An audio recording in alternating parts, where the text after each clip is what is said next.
It's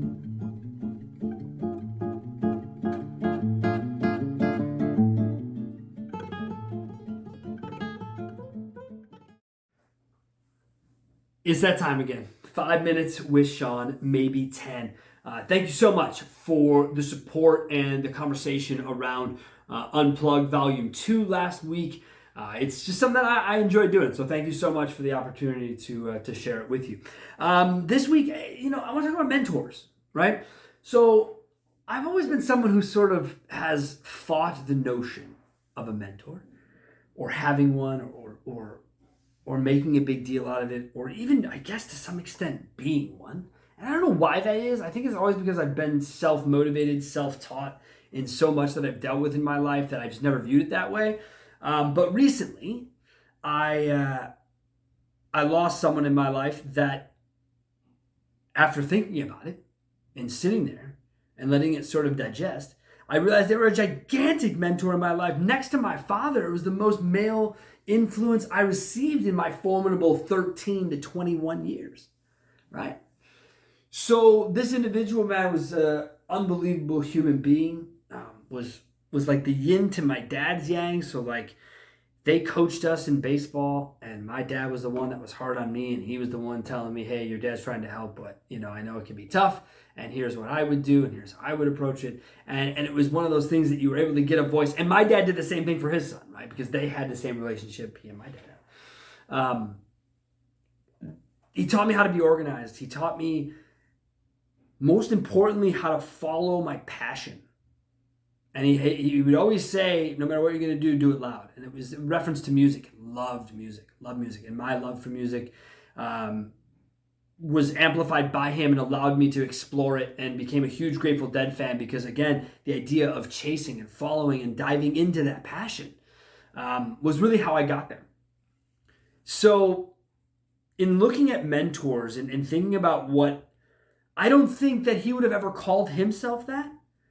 And I wouldn't have viewed it like that. And I'd always say that he treated us like adults, right? And that's what was important to me.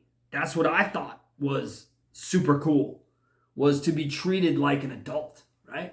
And so when that happens, I started to really look back on lessons that were subtle, that were there in my life from multiple people, right? My father, I don't know, tough to call dad a mentor because honestly, he's my dad. Like, I don't mean to be rude, it kind of felt like his responsibility at some level, right? So it's like, yes, mentor, but without the title. Then my guy here who just passed away, Lion, he was just unbelievable like that, and not someone who, again, would be pointed as a mentor. But when I got engaged, I went to him and I was like, look, man, I had this crazy idea.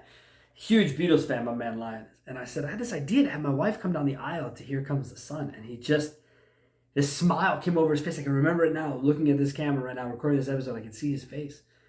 And he was like, that would be the most beautiful thing ever, man. You should totally do that. I was like, yeah, but the family, everyone. He said, you should totally do it, and don't forget to play it loud.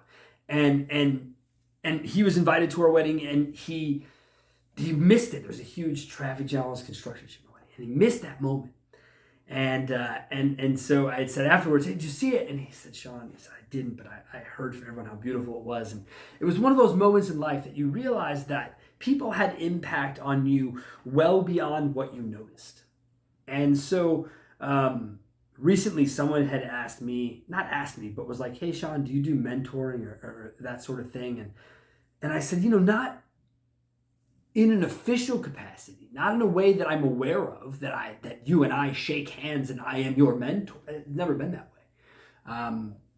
But I would imagine along the way it's happened for people, the same way it's happened for me.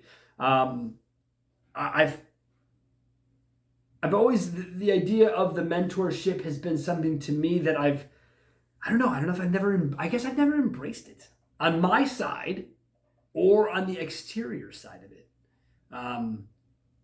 But I think it's important, and I think that's what I learned. I was at the memorial for this gentleman a while back, and it was just sitting there and listening and hearing how this guy's a teacher for 40 years in high school and just beloved by freaking everyone, and the legacy of it was so deep. And you start to think about your own, right, legacy, and some of the other weird shit that comes with being in those environments sitting next to your own dad, who's, again, whole nother show. But your mind starts to really, really, really wander. And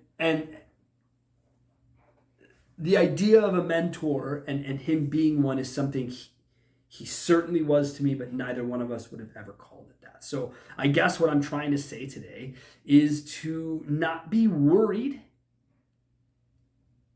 if you don't have a mentor or if you don't think you do, because ultimately people in your life who have impact are mentors. And the word might be misplaced sometimes as a mentor, but I think the idea of people helping you get to the next phase of your life being who you are, it might not necessarily be a sit-down handshake mentor-mentoree situation. All right?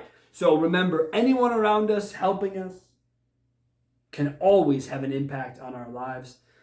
And Lion, thank you so much, man. I know you're looking down on me. And I appreciate everything you have ever done for me.